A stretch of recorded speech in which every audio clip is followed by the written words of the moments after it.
Sir, do you know why I pulled you over? Speeding? No, it's because your intro sucks. Please step out onto the curbside.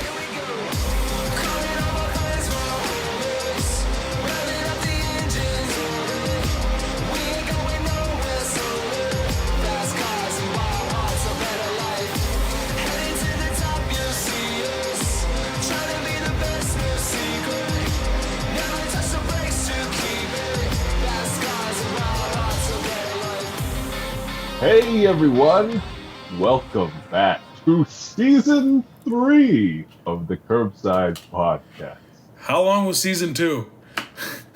I'll tell you, it was more than 2 episodes. So Okay, alright. it was more than 2 episodes, and we got a Christmas special in. Anyway, We did. my name is Jeff. Was What that happened? the last one? Yeah, that was the last one. We ended on the Christmas special, went off air. We'll just call it the off season, you know? See, we're like Grand Tour, okay? We have a lot of audacity to be like them, because now we're doing specials only, apparently. Every season's a new special. My name's Jeff. I am a Taiwanese American driving a Honda S2000 and a 2020 Subaru Outback here in Southern California. That was all in the wrong order, but it's been My name's Parth. I'm a brown boy in the Bay Area, driving M3. I was sick last week, so bear with me, please, if there's some coughing. That is me getting out of it. Whatever the fuck it was. It was pretty bad, though. God, shit fucked me up, Jeffrey. Yeah, we were planning to record last week, and that happened. We promise. It's sort of been like that since the beginning of this year. It's just been setback after setback after setback. We did record an episode at the beginning of the year. I just haven't gotten to editing it because it was the most depressing episode Yeah.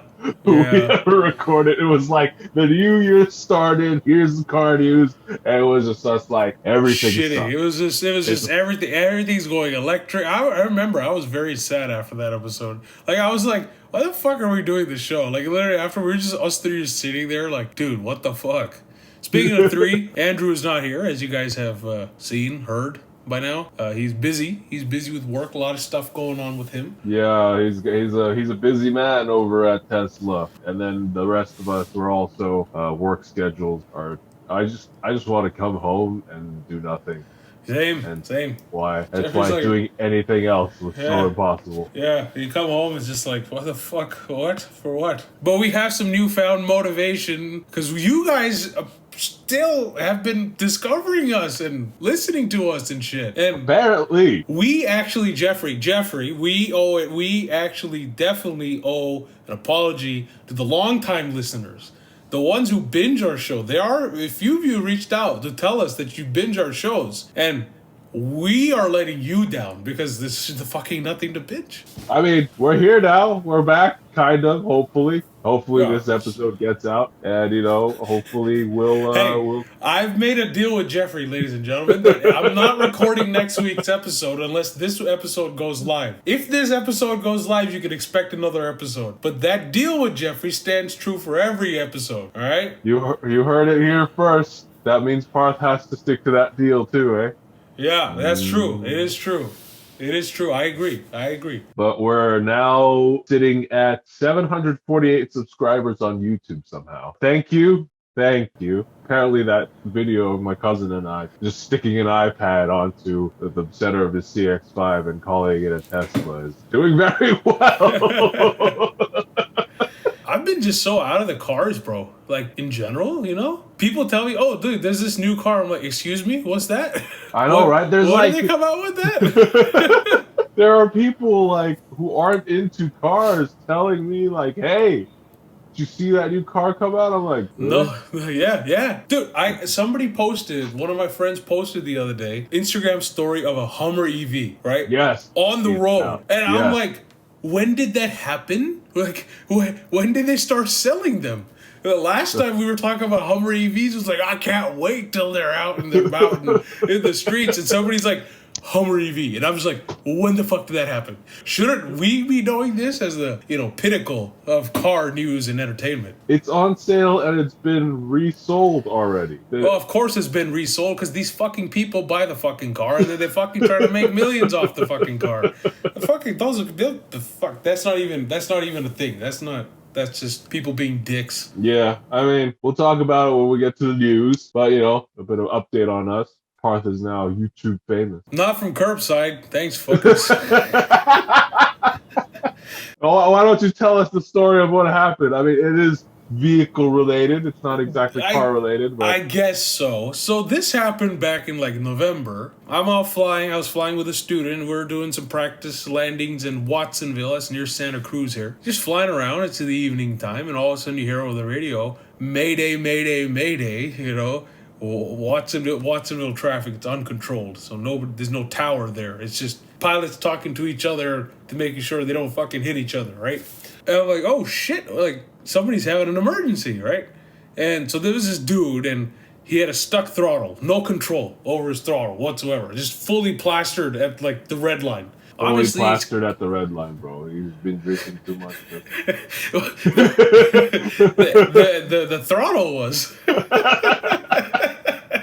So this guy has no control over his throttle. Obviously, you can't land a plane full throttle. That's kind of difficult. It's like doing 120 miles an hour and then trying to put it into a parking spot. Yes. Without being able to get off the gas. That's what I would compare it to. Anyway, so he has this problem, and I'm like, oh shit, that's no good, right? And so I'm like, hey, I'm a CFI, and I started giving him some suggestions, right? Giving him some suggestions on what he could do and all that stuff. I was like, as an instructor who's happens to be there at the same time, I have some sort of moral obligation to this guy. And I guess I did, because it turns out he was a student pilot. He wasn't even licensed yet. Oh, so, snap. He was just learning how to fly. And, part of learning how to fly is at some point when you get good enough, you can go fly the plane solo without your instructor, with limitations, of course, right? So, but he's still a student. The guy had, I think 50 hours or something like that, 35 hours, some shit like that. This is like that shit they teach you in flight school that never happens, but it actually happened. That kind of shit. So, anyway, just on frequency, trying to, give him suggestions, advice on what he could do and all that stuff, and the kid made it. He did a great job. He eventually lost his engine completely coming in, but he landed that thing dead stick on the runway. Plane was good. He was good. And any landing you can walk away on is great, but that dude, he did an exemplary job, right? Fast forward a few weeks, and it's a Saturday or something. My phone starts blowing up, and I'm like, yo, I got a bunch of instructors texting me. He's like, were you in Watsonville on this date? Blah, blah, blah. I'm like, yo, why the fuck do they know I'm in Watsonville? I was in Watsonville during that date, right? I'm like, yeah, I guess I was, probably. I mean, I don't remember. They were like, is this you? And then people are sending me links to the video on YouTube. And they're like, is this you? And I'm like, oh, fuck. that was my first response. I was actually dude, shit. Somebody got all that shit recorded and sent it to a YouTube channel called VasAviation.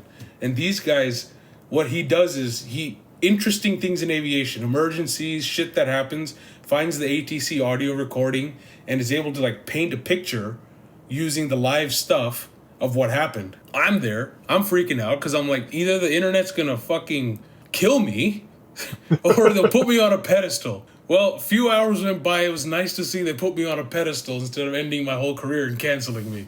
So, yeah. So anyway, you guys want to check it out. It's on VasAviation. That's VAS Aviation. I think that video has 600 or 700,000 views on it already. I made a comment on there too. You can check that out. The most likes and replies I've ever gotten on any single platform ever in my whole life. So, if you guys want to check that out, VasAviation, VAS Aviation. Hey, VasAviation, if you're into cars and you're listening to this, keep up your good work, man. You make good stuff. And, dude. Yeah, check out our stuff, too.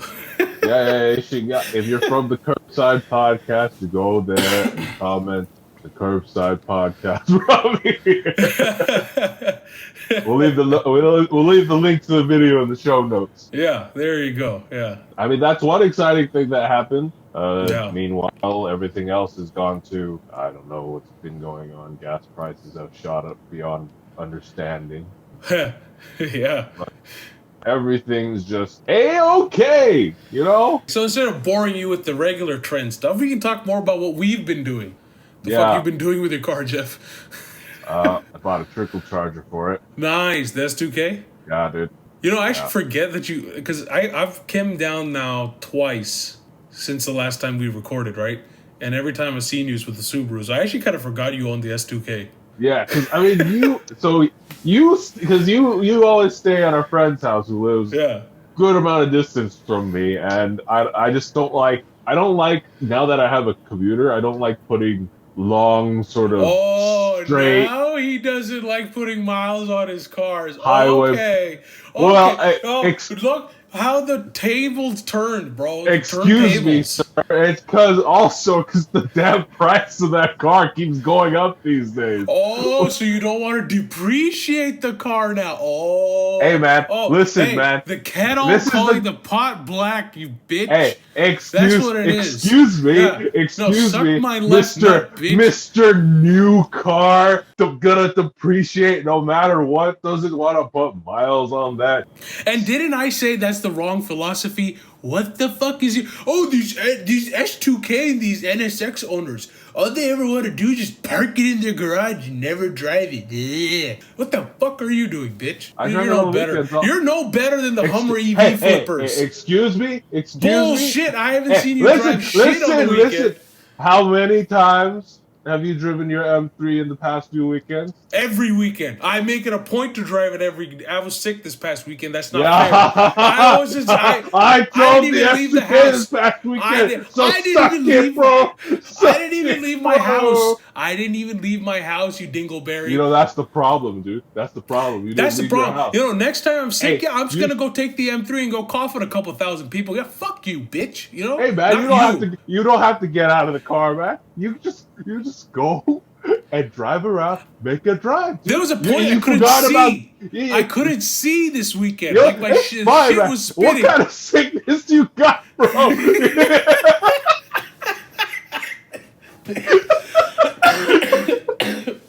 I was on enough medications to tranquilize a small horse, you dumbass. How am I gonna fucking drive? I can't see. I can't see. God, you know, sometimes I swear to God. You are a hypocrite. Let it be known that you are a hypocrite. By the way, can we explain, by the way, why we're yelling at each other? Okay, so some people here are new, possibly. So Jeffrey used to give me shit back in college when I got the M3 because I didn't really want to drive it too much. Hey, man. Listen. Let me finish. In college, let me finish. I brought my two old cars, right? The S2K and the 100,000,000 mile MDX, and he was like, we went out to get lunch, and Parth was like, I don't want to put miles on my car, man. It can't spare the miles. And meanwhile, I agree. Yeah, dude, my 150,000-60,000 mile MDX. Yeah, that's fine, right? Yeah. I agree. I said that. And I've also agreed on the show, if you go back in the fucking records, that was a wrong mentality. I had the wrong mentality. And I said that was wrong, and I said I won't do it again, and I haven't done it again. And guess who's doing it? You, bitch. I'm not doing it. Yeah, you're doing it. Oh, I don't want to drive the S2K to Laguna. Or where the fuck does he live? Orange County? Because it's just, you know, useless miles. Have you ever thought that if you brought your car there, we could be like going down Highway 1? But with only one person in it. We had a good time driving around in the Subaru, which I drove, by the way. I drove the Subaru. I don't have a car down there, you genius. What? That's your personal problem, isn't it? I can't. Southwest stops at the airport. They don't just continue. Hey, listen. You know what you could do? Take the M3, drive it down. For a weekend. That's 12 hours of driving for... What's 48 plus 12? 72 hours of stay. Would have been Would have been a beautiful drive down PC8. Not all the way. Still would have been parts of it, a good amount of it. You have no argument here. Economically, Yeah, that's stupid. No, Why would I? And it's cheaper. With the gas prices these days, I get a ticket on Southwest cheaper for how much it would cost to come down there and drive back up. Well, you could have driven the M3. Why didn't you drive the S2K to Orange County? Because I wanted to carry people in it. You can carry people now with you the want to M3, carry man. people. Okay. Yeah, I can. I when you're here, we take the M3 everywhere. carried 3 beach chairs, 1 cooler, and then 3 other people with me on the Outback, dude. S2K can do that. Got it, dude. Yeah, let's strap everyone onto the engine, bro. I'll drag a wagon behind it. You never tried. True. All right, next time I bring S2K, you sit in wagon. Why do I sit in the wagon? Make the other fucker sit in the wagon. He's not here. You have to be the experiment, man. Fuck this. Only if it's promised to get 1 million views. Okay, dude. You heard it. Martha's going in the wagon in the back of the S2K. Only if it gets 1 million views. I need a guarantee of 1 million views first. I don't know how that's going to happen, but I need the guarantee. If 1 million people hit me up and say that, we'll watch it, I'll do it. You heard it here first, guys. Share, comment, subscribe. God, we're such thirsty fucking bitches, dude. Like, always just shelling out the show for a like and a comment. Like, holy shit. Anyway, besides that dumb conversation, I've been riding my bike actually a lot. Oh, yeah, that's right. Yeah. No, the last update we had was during the Christmas special, and all we knew at that time was that you bought an old bike. Oh, I bought a new one since then, too. I forgot that was the update. Wait, no, you didn't buy the old bike. You got it for free. I got the old bike for free. I wanted something to ride, so I bought a new one. Wait. How's that been? No. Oh, actually, yeah. If this was December we're talking about. So what happened was I went to Hawaii. And when I went to Hawaii, this whole getting this old bike thing became a, idea. And then that led to, when you're in Hawaii, you have a lot of free time, you're enjoying, you're relaxing. The brain is free to think, right? Mm-hmm. It's free to be the brain. So I started watching Fortnite. If you guys watch any motorcycle videos on YouTube, Jeffrey showed me this guy, and I got hooked. I got hooked to his videos. And then I was like, well, I kind of want to get a bike and that I can ride now, not like maybe, maybe I'll update you on that too. But maybe, I want what I can ride now. So in Hawaii, I went from not thinking about, I arrived in Maui, not thinking about new bike, to Fortnite, to I want to ride a new bike. I'm going to get a new bike. I'm going to sign up for the class first. I signed up for the class there for the first week of January. I talked to my instructor, who's a big motorcycle guy. I really like the Honda Rebel 500. To, hey, I have a Honda Rebel 500 I'll sell to you because my wife bought a Ducati. To, oh shit. And then went back home with a class date set, with a bike pretty much set. Can we talk about that conversation you had with your... Okay. Yeah. Okay, so then went back home, finished the holidays. January 1st week came around.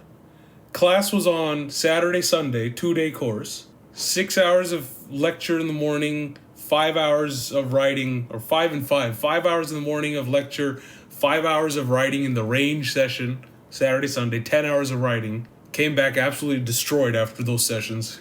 I tell you, if you've never ridden a motorcycle before and you go do that 5-hour session and the 5-hour session the next day, 5.5 actually, yeah, you come back pretty fucked up and pretty sore. Anyway, finished the course on Monday, got the certificate in the mail Thursday, went to the DMV Friday, took the test. One weekend, finished the course, right? Fast forward 4 days, that's Thursday, the certificate came in, went to the DMV Friday, got the add-on, the M1 add-on. On Saturday, I bought the bike. It was at my house on Saturday. I was riding around Sunday, Saturday afternoon.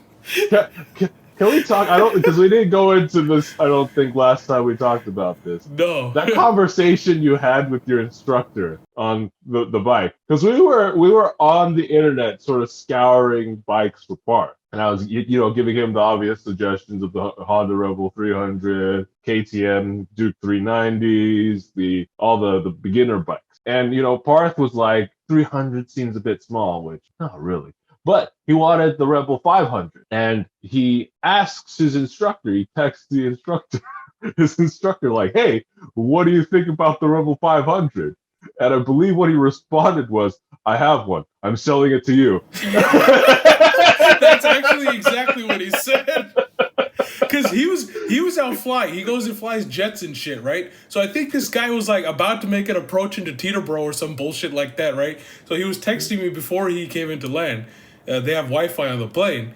And he goes, all right, talk to you later. I got to land at Teterboro. Then I said to him, hey, what do you think about the Honda Rebel 500? I have one. Selling it to you. So then I would tell Jeffrey. Was like, hello? I was like, hey, Jeffrey, I think I have a bike now. So I went from, hey, I'm going to get this old bike and fix it and work on it, to eventually, I bought a Rebel 500. I put 800 miles on it so far. Yeah, Since January. Like, about a month in, he calls me and he's like, Jeff, I want a new bike. I'm like, bro. Yeah. About a month and a half ago or so, I was really considering getting the Rebel 1000. No, not the Rebel 1000. I also really... CB 1000R. The R, yeah. Well, I wanted the Rebel 1000, then you told me about that one, then I'm like, shit, I kind of want that one. Yeah. Yeah. No, I still do. Yeah. I should upgrade. No, I'm already done with 500 cc's. I need more horsepower. Like, it's just becoming like, and they get to the point, I'm on the freeway and shit, I'm trying to pass a car, and I'm just like, come on, fucking 80, 85, and then it's just like, just taking forever, So I kind of want that to happen a little quicker. Spoken like a true squid.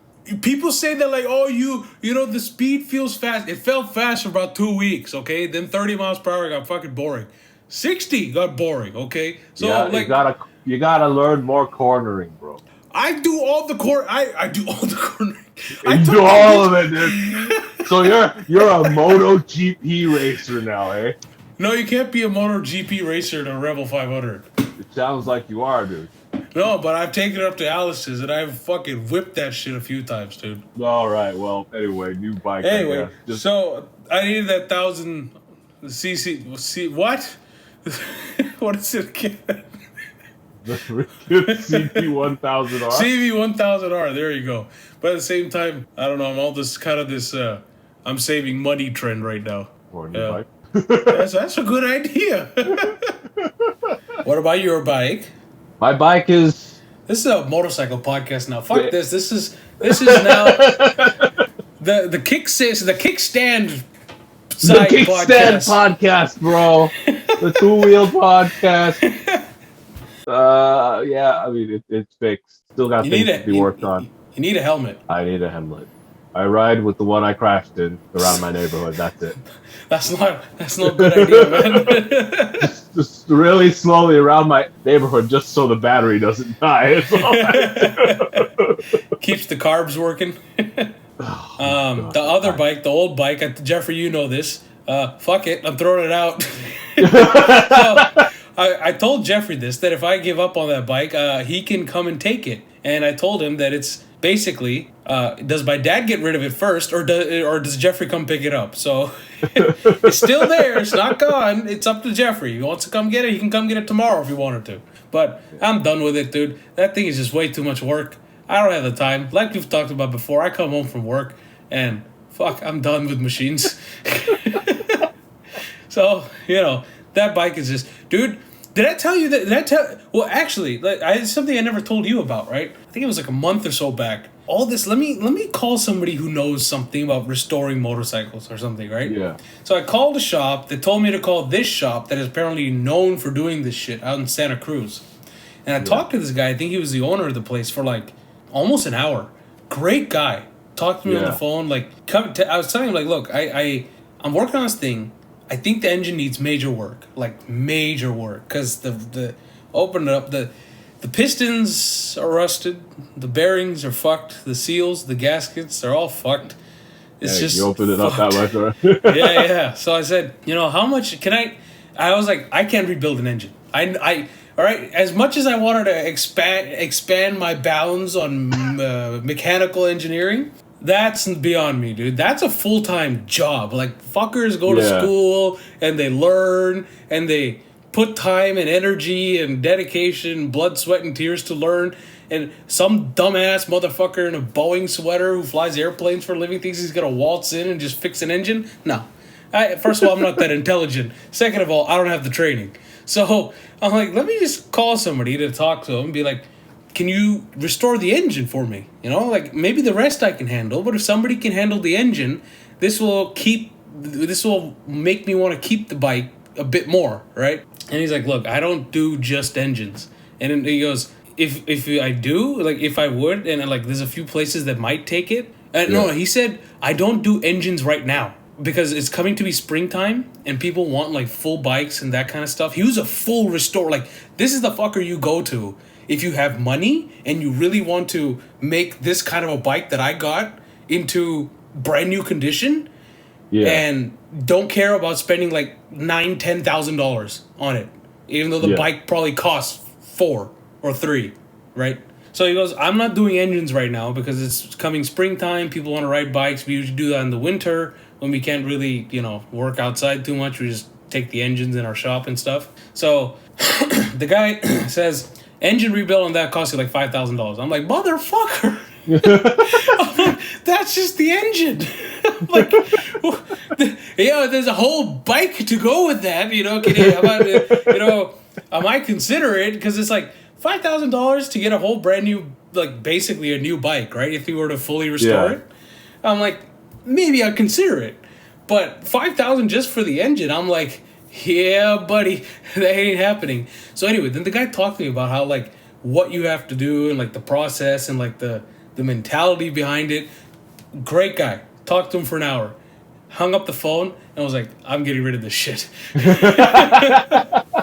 So that's the day I decided that bike is not worth completing. Especially by myself. Even if I did it by myself and I found some sort of like, I talked to him literally about the fact that how much time and energy it's just going to take to just work on it, right? Uh-huh. He goes, hey man, unless you're like willing to quit your full-time job, like it's not really feasible. And I'm like, makes sense. He goes, I'm not sure what your mechanical background is. I'm like, none, zero. I'm shit. I could do a screw. That's pretty much it, right? He goes, it's nice if you want to do it for something to learn on, but he was like, just have expectations for yourself that you probably won't be able to finish it. I'm like, you know what? I had enough wrenching, learned a lot from just what I did. Good enough for me.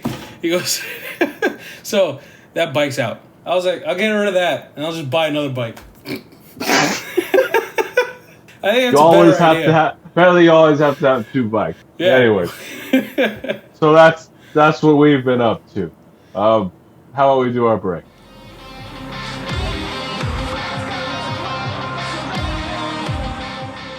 All right, our break time. As always, the same old old. You can check us out at the curbsidepodcast.com, even on the off season. The website's still running. We are now sponsored by Drake. Yes. No. No, we're not. No. Drake? Don't sue us. Give us a call. Oh, okay. Give us a call. You can check us out on YouTube, TikTok, Twitter. We don't do much on Twitter. Imagine if we were OVO crew, dude. That'd be sick. What else? We got the Facebook. We got the TikTok. We got Instagram. We got to do more stuff. So email curbsidepodcast@gmail.com. Yeah. Yeah, except Twitter is Curbside Podcast. You guys know it by now, dude. If you want to really check it out, just check the previous fucking episodes and you can find all the shit there too. All right? Got it. Yeah. So anyway, let's get back.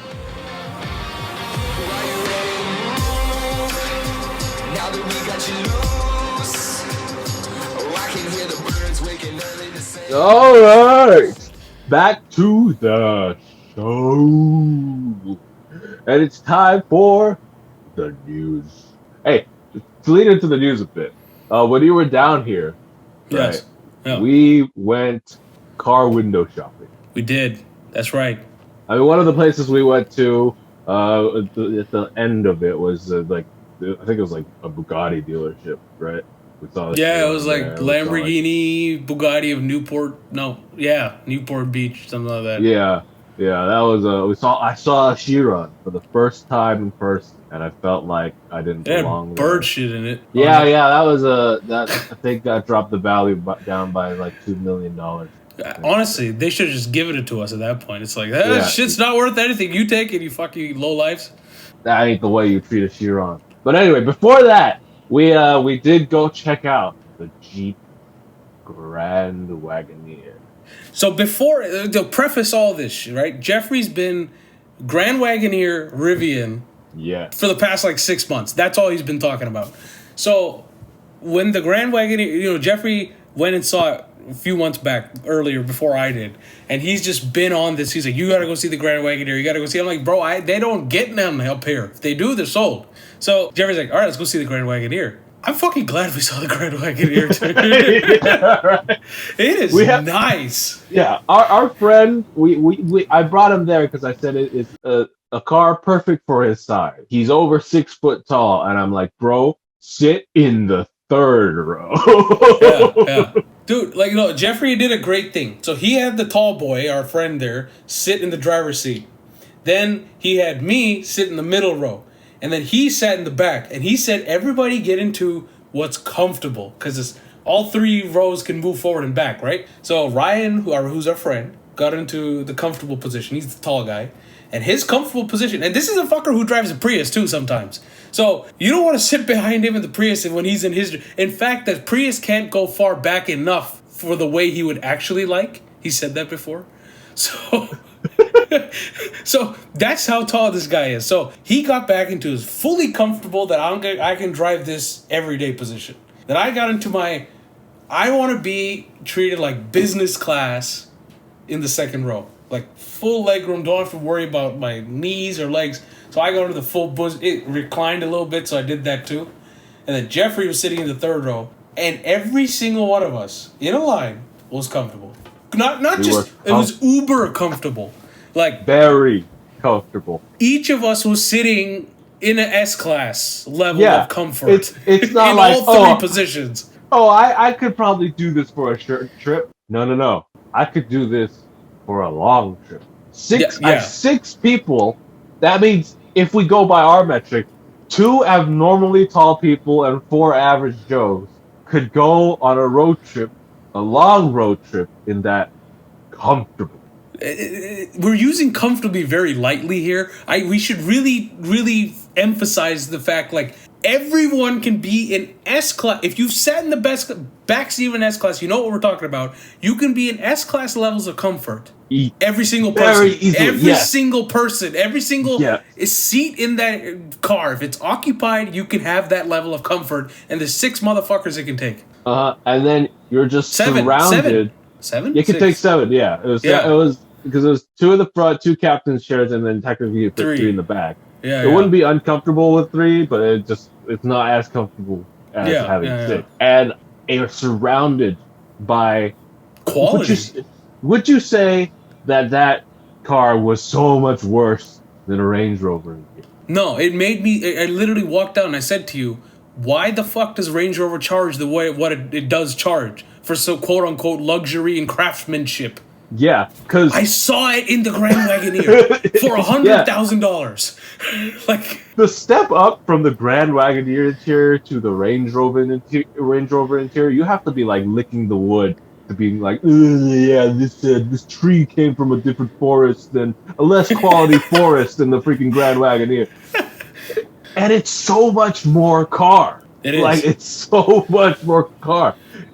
I walk out, Did you go out of that showroom being like, hey, Grand Wagoneer's a little small? That thought never crossed my mind. In fact, I said, because you showed me the Grand Wagoneer L. That is the news, everybody. Okay. So Jeep apparently thought that, hey, this damn thing is too small. So they released the Grand Wagoneer L. The original Grand Wagoneer, the one we think is all too small, was 214.7 inches. The Grand Wagoneer L is 226.7 inches. That's a full foot longer. Yeah. Remember, we were all comfortable. Okay. Like, I would say the regular Grand Wagoneer is already, it's not as big, but it's close enough to the Cadillac XLT, which is a big old bus. Yes. This is bigger than that. Yeah, no, the other day I walked past the normal Escalade because after I'd seen the Grand Wagoneer. The normal Escalade is tiny in comparison. Tiny. Yeah. So I can't imagine what the heck this is gonna be. It's just gonna be huge. It's a bus. It's just a bus. It's gonna be nuts. Yeah, and the purpose behind it is because I made the error of commenting the fact that, hey, Jeffrey, with the third row up, it has a good amount of room, but it could have a bit more. And Jeffrey's like, well, there's an L for that. In case you do want to take, half of the village and then their belongings and the dogs and the food and everything in one car. In case you want to do all that. Jeep heard what you were thinking, guys, and was like, don't worry, guys. You want to bring all of the furniture in your house while being comfortable? We got it. I have a weird affinity now for Chrysler Automotive. Because Jeep... Because look at Jeep. Look at Dodge, right? They just make fuck you cars. Yes. They're like, fuck the industry, fuck the trend, fuck the flow, fuck what everybody else is doing. We're going to make whatever the shit we want. And they do. And they do it good. They do it good, dude. Yeah, honestly, they do. I think the sad thing about it is, though, that the gas prices aren't helping the sales on these cars.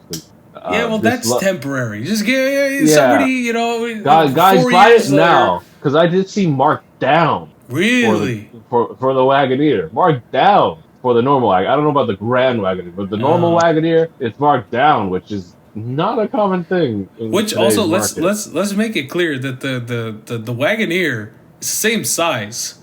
Same size. It's just a bit less luxury. Yeah. But and we emphasize bit. It's not like you're a peasant if you bought the Wagoneer in comparison to the Grand Wagoneer. It's like it makes an X5 look bad still. Yeah. The regular Wagoneer.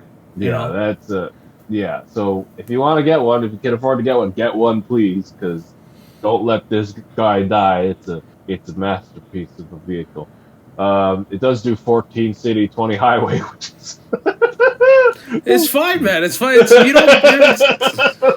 You're comfortable, And try to be that comfortable. Try to be that comfortable in your fucking Tesla, Try that. Exactly. Yeah. So if you want comfort on a long road trip, you want to feel like a boss, you want to feel like a king in 3 rows of seats. Yeah. See, Jeffrey, why does everybody buy fucking like Teslas and like these electric cars? Because they want to come off with the image that, I'm a baller, I'm a boss, right?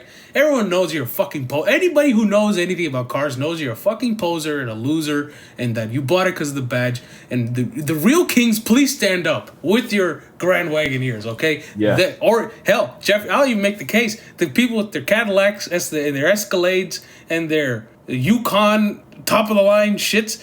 I mean, they're no Grand Wagoneer, but they know they're the bosses. Exactly. So get yourself a Grand Wagoneer. Feel like a king. Anyway, speaking of giant, massive American cars, the Hummer EV has come out. It's been sold, by the way. Well, it would have been nice for me to see this piece of news before I saw my friend's Instagram story the other day. Yeah. So Doug sold one, not Doug himself, but his website, Cars and Bid, sold one for, I believe, around like $200,000 or something like that, which is about $100,000 over sticker price. But anyway, just a quick update on this. It's a Hummer. It is the least efficient electric car out there, but you can't crap on it because it's electric. It still beats your gas guzzling Corolla. Gas guzzling Corolla. That's what a time to be alive. Okay. Think about Never that. Thought Yeah, I'd hear exactly. That. Yeah. Yeah, when you're a Hummer. Your Hummer This is thing more is more green. efficient than a Corolla, and it can run over a Corolla too. I like that. Take that, Greenpeace tree fucking huggers, bitch. Another fun fact: it weighs 9,063 pounds. Yeah, okay, Jeffrey. You put a small child in there. It's already 10,000. So 10,000 pounds. 10,000 pounds, 5 tons. God bless the USA. Yeah. And this thing's, we know this. This thing scoots to 60 in what, like 2 seconds? 5 tons. Now, here's a fun fact, right? Here I pulled up a Drive article. The Drive article is called 8 Cars That Legally Can't Cross the Brooklyn Bridge, right? Okay. Apparently, at the beginning of the Brooklyn Bridge, there's a small sign that maximum weight is 3 tons. So there's a lot of cars that actually can't cross legally. It's a lot of the trucks, like Navigators, Chevy Silverados, Cadillac Escalade. Oh shit! What the fuck? Really? Wow. Yeah, but the Hummer EV, take this Lexus LX 570, which weighs a good 6,000 pounds. The Hummer EV weighs more than 3,000 pounds heavier. Dude, that's like that's a Lexus LX 570 with like a sports car inside it. Yeah, just strapped strapped to the top of it. Yeah. So,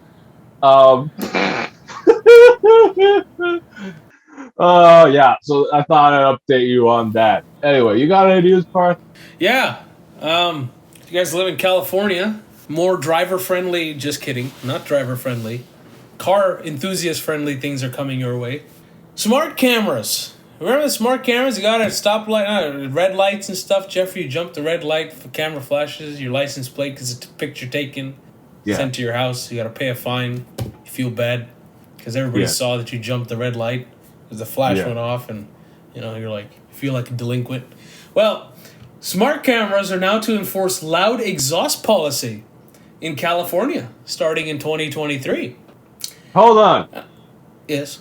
I don't understand. Hang on. Before, let me just talk real quick, and then you can tell. I know where you might be going with this. Let me just finish the details, right? So, the California, which is well known for stringent emissions and modification regulations, has approved a 5-year automated enforcement pilot program targeting loud exhaust from cars. If signed by the great and almighty Governor Gavin Newsom, all hail your supreme leader. The enforcement program will begin January 1st of 2023, and it specifies 6 undisclosed locations throughout California to take part in the experimental program. Let me guess: Los Angeles, San Francisco, entire Bay Area, probably. Like 5 of the 6 locations are probably the Bay Area because they love this shit here. Before panic sets in among West Coast enthusiasts, it's important to read the fine print of the nuanced Senate bill. It has a long-standing decibel limit of 95 decibels for cars, 80 for motorcycles built after 1985, which this hasn't changed. The cameras are just going to be enforcing it. So there's a snitch on every corner. That's what they're saying. Yeah, basically. A sound-activated enforcement system means sensors are activated when noise levels exceed legal limits.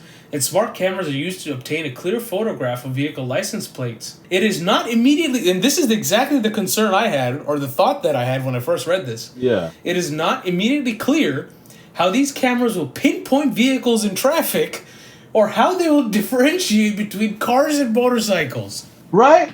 No, how does that make sense? I use cameras to see things. I don't use cameras to hear things. I don't snap a picture and be like, damn, that sounds like music, right? Yeah. So how is it going to know where the heck the sound is coming from? How is it going to know if a motorcycle is made from the 1980s or whatever? Someone's got to be in a booth just kind of like scanning like, oh, yeah, the 1980s, 1970s. And someone's got to be like putting their ear to the screen because it's a camera. Being like, which one of these made the sound? Or are they going to hire car enthusiasts to listen to maybe a snippet of a recorded sound and be like, so with this footage and this sound, what car do you think it was? Oh, I think it was a Nissan. Okay, we'll send the ticket to the Nissan driver. Like, Yeah, right. Like, how are you gonna know if there's a Nissan that's modified, a Mazda that's RX modified, an Evo that's modified? They're all above 95 decibels. How the fuck? How are you gonna know? Or there's one shitter who didn't get the exhaust right. He's still driving a stock WRX. Yeah. And he's rolling with his crew, and he gets the ticket. right. Like either AI technology is way too scary, or there's just some dude sitting in like a trash can with binoculars and writing everything down. I had another idea just now. Yeah. California state government could be stupid. Maybe some genius senator had this idea that, hey, we used to do this with red lights and speeding. They do this as speeding in Europe. Why don't we do this for sound? Great idea. The sound level will trigger the camera. Fucking geniuses never realized that there's probably more than one car driving down the damn road. I've got a genius idea, right? Yeah. We go find one of these cameras, then bring a speaker system, connect the microphone up, and then every time we see a Tesla go by, we shout into the microphone. Yeah, I like that. That's a good one. That's insane, dude. But it doesn't specify what roads. It says, the 6 test locations. It doesn't specify how it's going to specify the fucking car or the bike or whatever makes the noise. There's some computer science guy right now, like, freaking out because someone wrote this bill and he's like, the AI technology, it doesn't work like that, dude. Yeah. We can't take sound from multiple sources to pinpoint who made the sound. And determine at the same time if it was a car, motorcycle made in the 1980s before that. Yeah. And how many decibels it was. And it's probably going to cost like $10 million per camera. My taxes are going to go. Your taxes, we both live in California. Our taxes are going to go up. Yeah, for speed that's cameras. what we're paying. Yeah, not speed cameras. Sound. I'm sorry, sound cameras. Fuck. Dude, the car community will always find a way to beat your shitty system, all right? Even if they implement it. I can imagine a few getting hacked down by chainsaws in the first week. So there's that news. Got some other news. Jeff, you have the link for this one. Oh, you always know it's a good story when the title starts with Florida Man. Except this one isn't. Florida Man, Florida Man. What? It involves the death of a Ford GT. No. So, anyway, as you can see, in Boca Raton, Florida, somebody had recently just purchased their Ford GT, and apparently they had bought it for $704,000 at a Barrett Jackson auction last month. Uh-huh. The fucker just bought the car, and the 50-year-old driver told the police he lost control after downshifting while leaving his housing development at around 6 p.m., and he was unfamiliar with how to drive stick shift. So this led to a head-on collision with a palm tree. Guarini is the guy's name. Then told a nearby security worker that he did not have his phone and needed a ride back to his house, where he spoke to police via landline after leaving the vehicle unattended. This reminds me of that scene from Wolf of Wall Street. You know what I'm talking about? You the scene I'm talking about? Where he gets into Countach after taking a bunch of lewds? Yeah. This just gives me Countach Ludes vibes from Wolf of Wall Street. Just some rich fucker who had the money, bought the car, doesn't know how to drive stick, probably was under the influence of some shit. Because this happened at 6 p.m., I guess. But he could be drunk or whatever. He's on the sidewalk. Yeah. That's a hard downshift. What? He shift from like 6th to 1st? Money shift? I tell you what, if it was a money shift, it did cost him a pretty penny for sure. So there's people like that own these kind of cars too, which makes me sad. I was unfamiliar with driving stick. Why the fuck So did you I decided to learn on a $704,000 car. And not just that, it's a Ford GT. It's a collector's item. Can we talk about how the Ford GT, when it came out, it was $150,000? Yeah.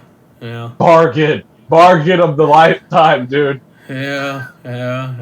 Not only did he crash something that's expensive, you had a dipshit in charge of a piece of history. That's the news out of Florida. Anyway, more news. So, I mean, a bunch of, like, electric stuff has come out. The Ford F-150 Lightning has come out. It's out? Yeah, it's out. Or, I mean, kind of. The embargo for, like, press reviews and stuff has lifted, which basically means it's out, right? I thought it's coming out in 2024 or something. I don't think so, no. That 2024, I think, is the Chevy Silverado EV, whatever. Oh, okay. But I think it's going to start at 41,769 for the Pro model, which is, I think, I'm not sure if that's like the contract model. It's going to jump up all the way platinum 92,669, which, I mean, it's an electric F-150. Yeah. More interesting electric car news. We have one from Lotus. No, dear God. Lotus has begun their transition into being an EV brand. They started with the Avaya, the 1,000 horsepower supercar, and now we have the Lotus Electra. Okay, this is literally the Lamborghini SUV. This is a 900 horsepower Lotus SUV. It's a Lamborghini. It's the thing. Lotus is making an SUV, which is wild. I don't know how I feel because we like Lotus. Like, it's the brand that's always unappreciated because they make fantastic handling cars, but they never made any money. Dude, this interior is sick though. This photos you're scrolling through, holy shit! It has a nice interior. Lotus has money and funding now to make. Can I ask you? Can I ask you a question though? Why do these good-looking interiors only come in electric cars? Like, did they decide all of a sudden that these interiors have to get to this level if they're making electric? Why couldn't they make an internal combustion engine with that level of interior? Because internal combustion people are old dinosaurs. We don't want. We're gonna go to the way of the horses, Jeff. People like us. You know how it is when you own a horse? There's not many people that own a horse these days, right? You own a horse because you're some sort of an equestrian. How do you say that? Equestrian? Horse people, yeah. Because you enjoy the art or the concept. Yeah, I don't want to shit on them too much because I get it. Because what they went through is now what we're going through. We're going to be the horse people, you know? We're going to be the ones that people make fun of. People make fun of us. You know how they say, like, horse girl? People make fun of horse girls. We're going to be, the internal combustion guy. Oh, he's the internal combustion guy. We're going to be the weirdos. Fucking A, dude. Don't ever sell anything you have that has internal combustion. In 50 years, it's going to be worth a lot of money. Yeah, probably. No doubt, dude. But, yeah, it's got an 800-volt battery. Man, we gotta talk about cars and battery sizes and kilowatts. Yeah. And it's gonna have a 315-mile range. Come out in 2024. Do you have any other non-electric news? I mean, everything's gonna go electric eventually, right? Not with that attitude. I mean, with that attitude, yes. I mean, it's happening, man. So let's talk about non-electric things. Desert racing, rock crawling, 2022 Ford Bronco Raptor. Okay, that's sick. As the most powerful street legal Bronco ever. That is sick. So yeah, we got a Ford Bronco Raptor, as we all suspected. Has the 400 horsepower 3-liter EcoBoost engine. It's got upgraded Fox suspension. It does all the crazy stuff. That's a sick thumbnail for that video right there. That looks sick. It's got 37-inch tires now. Right, 35 is what came with the Badlands and whatnot. 37-inch tires on the Raptor, so big they wouldn't fit under the normal fenders. I love wide bodies. The regular Broncos, so they had to tack on extra wide body. I'm okay with that. I love the Dodge Charger Hellcat wide body, and I'm already loving this thing. The suspension, 13 inches. In front of travel, 13 inches and 14 inches in the rear. Good stuff here. 400 horsepower, huh? So that's that Raptor 3-liter EcoBoost engine? Yeah. America, keep doing what you're doing. Just don't give in to the light. I need the financial income that allows me to buy these cars. Issue is, Jeffrey, I don't think I'm going to have it for the next 10 years-ish. and that's going to be too late. I'm not sure about the pricing on it. Whatever it is, it's worth it. Buy it. Everybody buy them. Buy all of them. But yeah, I think that is all of the show for today. Hopefully, you guys will be able to listen to this and more episodes to come. As always, if you made it this far, thank you for listening. You can check us out at thecurbsidepodcast.com. Where you'll find links to all our stuff at Spotify, TuneIn, Stitcher, Apple Podcasts to find videos there. Go check out our YouTube, youtube.com/thecurbsidepodcast. Keep subscribing. And yeah, why don't you do the socials and stuff?